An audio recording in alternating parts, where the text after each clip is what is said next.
Ndeye Mariam Ndiaye. Mesdames et messieurs, bonjour. Aujourd'hui, la communauté sénégalaise se souvient d'El Hadj Abdoulaziz Sy, communément appelé Dabar. Voilà 18 ans jour pour jour que nous quittait le patriarche de Tivaouane. Et aujourd'hui, dans ce quotidien, nos confrères écrivent qu'au-delà de sa grande érudition et cette dimension spirituelle qui a été l'un de ses traits dominants, le saint homme laisse à la postérité l'image d'un véritable régulateur social et politique.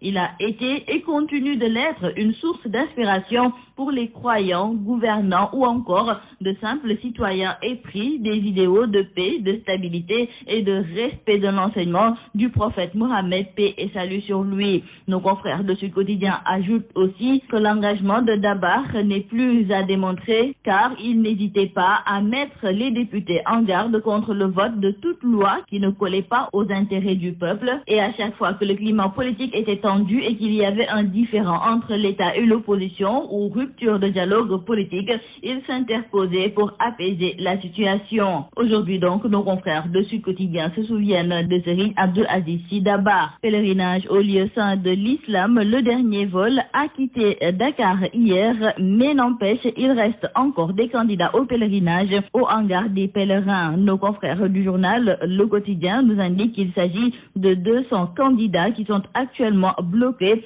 à l'aéroport de Dakar faute de visa. Dans le journal Le Populaire, nos confrères ajoutent que ces pèlerins sont désemparés et meurtris et ils sont aussi sans interlocuteur. Ils ont donc décidé de rester dans le hangar de l'aéroport jusqu'à ce qu'une solution soit trouvée par l'État. Ils disent préférer la mort à la honte d'un retour chez eux sans avoir vu la Kaaba. Ils accusent le commissariat général d'escroquerie et d'abus de confiance et interpellent le chef de l'État, Macky Sall. Également dans le journal Enquête, nos confrères nous relatent le drame de ces 200 pèlerins oubliés à Dakar faute de visa, et nos confrères nous indiquent même que parmi ces pèlerins figure le colonel Abdoulaye Aziz Ndaw, Oustaz Ndiaga Seck, animateur d'émissions religieuses, mais aussi la mère d'Abika, la meilleure élève du Sénégal, qui a, elle, eu un billet promis par le président Macky Sall. Elle fait donc également partie de ce lot de malchanceux. Finalement, c'est le ministre Mame Mbaye Niang, le ministre de la Jeunesse, qui a clôturé les vacances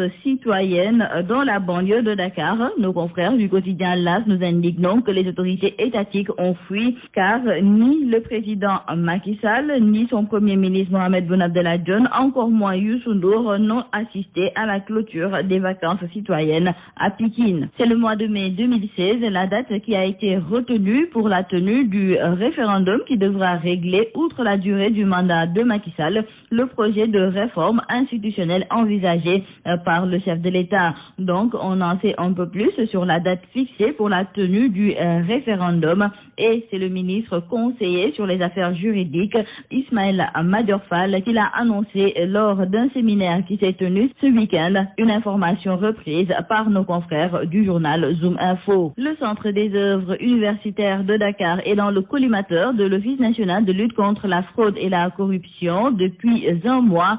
L'information figure à la une du journal L'Observateur, et selon nos confrères, tous les chefs de service et de département du COUD ont été auditionnés par les enquêteurs de la présidente de l'OFNAC, Nafi Ngom Keïta, et présentement, l'OFNAC a pris des mesures conservatoires en interdisant le paiement de certaines primes et exige le gel de tout mouvement de fonds au niveau du personnel. Le directeur général, Cheikh Oumar Anne, qui vient de s'envoler pour la Mecque, a été entendu jeudi dernier dans l'après-midi. Encore un compatriote tué à l'étranger. Nos confrères du journal La Tribune nous annoncent la mort d'un Sénégalais abattu de 3 balles en Italie. Il s'agit de Morcey qui a été tué. Il est originaire de Touba. Cet homme sans histoire envisageait pourtant de venir passer la fête de Tabaski en famille auprès de ces 2 femmes. Pour le président de l'Union des Sénégalais de l'extérieur, l'État du Sénégal doit agir avec efficacité pour que toute la lumière soit apportée à cette affaire.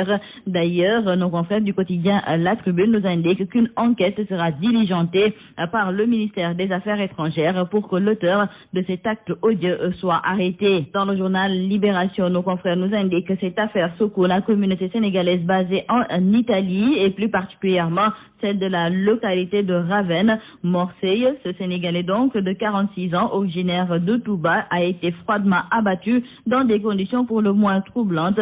Les faits se sont déroulés samedi dernier et selon des témoignages, Morseille était face à la mer en train de déjeuner et c'est en ce moment qu'un barbu de teint clair, la quarantaine, lui a tiré 4 balles dans le dos avant de se fondre dans la nature. Et pour l'instant, aucune piste n'est écartée et la communauté sénégalaise réclame justice. C'est tout à vos journaux et très bonne lecture.